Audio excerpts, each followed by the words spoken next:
ಈಗ ಅವ್ರೊಂದು ಆಪಾದನೆ ಮಾಡಿದ್ರೆ ಸರ್, ಈಗ ಮರ್ಡರ್ ಮಾಡಕ್ ನಾನು ಕರ್ಕೊಂಡು ಹೋಗ್ತಾ ಇದ್ದಾರೆ ಒಂದು ಆಪಾದನೆ. ಯಾವ ರಾತ್ರಿ ಪೂರ್ತಿ ತಿರುಗಿಸಿದ್ದಾರೆ. ಸೋಮ್ನ ಅದೆಲ್ಲ ನನಗೆ ಗೊತ್ತಿಲ್ಲ. ಪೊಲೀಸ್ ಅವ್ರು ಏನ್ ಮಾಡಿದ್ರು ಅಲ್ಲ ರೀ. ಹೋಗಿ ಪೊಲೀಸ್ ಸ್ಟೇಷನ್ ಅಲ್ಲಿ ಹೋಗಿ, ನಾನು ಅದು ಯಾವ್ದೋ ಕ್ಲಿಪ್ಪಿಂಗ್ಸ್ ನ ಯಾವ್ದೋ ಟಿವಿಲಿ ನೀವ್ ಯಾರೋ ತೋರಿಸ್ತಾ ಇದ್ರಿ, ಹೋಗಿ ಏನೋ ಹಿರಿಯರನ್ನ ಭೇಟಿ ಮಾಡಕ್ಕೆ ಒಂದು ಅವಕಾಶ ಅಂದ್ರೆ ಅಲ್ಲಿ ಹೋಗಿ ಇದ್ರಲ್ಲಿ ಖಾನಾಪುರ್ ಪೊಲೀಸ್ ಸ್ಟೇಷನ್ ಅಲ್ಲಿ ಇವ್ರು ಬಿಜೆಪಿ ಮೀಟಿಂಗ್ ಮಾಡದ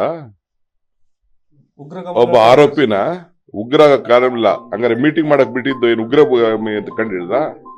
ಪೊಲೀಸ್ ಅವರು ಬೇರೆ ಯಾರಿಗೂ ಅಷ್ಟು ಸೌಜ್ಯದಿಂದ ನಡ್ಕೊಳ್ಳಿಲ್ಲ, ಅಷ್ಟು ನಡ್ಕೊಂಡಿದ್ದಾರೆ ಪೊಲೀಸ್ ಅವರು.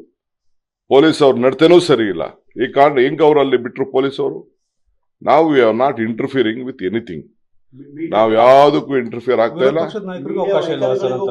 ಸಿ ನೋಡ್ರಿ, ಫ್ಯಾಮಿಲಿ ಮೆಂಬರು ಯಾರು ಹೋಗಿ ಭೇಟಿ ಮಾಡಿ, ವಿರೋಧ ಯಾರು ಒಬ್ರು ಇಬ್ರು ಭೇಟಿ ಮಾಡಿದ್ರು, ಒಳಗಡೆ ಮೀಟಿಂಗ್ ಮಾಡ್ತಾ ಇದಾರೆ. ನೀವು ಕಣ್ಣಲ್ಲಿ ನೋಡಿಲ್ವಾ ನೀವು? ಮೀಟಿಂಗ್ ಮಾಡ್ತಾ ಇದಾರೆ. ಏನ್ ಅವ್ರನ್ನ ಬಂಧಿಸ್ತಾ ಇದಾರೆ, ಏನ್ ಕೊಲೆ ಮಾಡ್ತಾ ಇದಾರೆ ಅವ್ರನ್ನ. ಸದ್ಯ ಪುಣ್ಯ ಆ ಲಕ್ಷ್ಮೀ ಹೆಬ್ಬಾಳಕರ್ ಕ್ಷೇತ್ರದಲ್ಲಿ ಇರೋದು. ಕಾರ್ಯಕರ್ತರಿಗೆ ಗೊತ್ತಾಗಿ ಕೊಲೆಗೆ ಸ್ವಾಭಾವಿಕ. ಎಲ್ಲರಿಗೂ ಕೂಡ ಆ ತಾಯಿಗೆ, ಹೆಣ್ಮಗಳಿಗೆ, ಅವರ ಪ್ರತಿನಿಧಿಗೆ ಅವಮಾನ ಆದಾಗ, ಈ ತರ ಮಾಡಿದಾಗ ಎಲ್ಲರೂ ಕೂಡ ಈಗ ಇವ್ರು ಯಾಕೆ ಪ್ರತಿಭಟನೆ ಮಾಡಕ್ ಬರ್ತಾ ಇದ್ದಾರೆ? ಬಿಜೆಪಿ ಅವರೆಲ್ಲ ಅವ್ರ ಲೀಡರ್ಗೆ ಏನೋ ಆಯ್ತು, ಈ ಕೊಳಕ್ ಬಾಯಿಗೆ ಏನೋ ಒಂದು ಆಯ್ತು ಅಂತ ಅವ್ರು ಮಾತಾಡ್ತಾ ಇದ್ದಾರೆ. ಈ ಕೊಳಕ್ ಬಾಯಿ ಹೊಸಲ್ಲ. ಸಿದ್ದರಾಮಯ್ಯನವರು, ಸಿದ್ದರಾಮುಲ್ಲಾ ಖಾನ್, ಬೇರೆ ಬೇರೆಯವ್ರಿಗೆಲ್ಲ ಬೇರೆ ಬೇರೆ ಪದಗಳೆಲ್ಲ ಬೆಳೆಸಿದ್ದಂಥದ್ದೆಲ್ಲ ಕೂಡ ಇದೆ. ಇದು ನಾನು ಅದು ಚಿಕ್ಕಮಗಳೂರವರು ಇಂಥ ಸಂಸ್ಕೃತಿ ಒಬ್ಬನೇ ಇಂಥ ಅರಕಲು ಬಾಯಿ.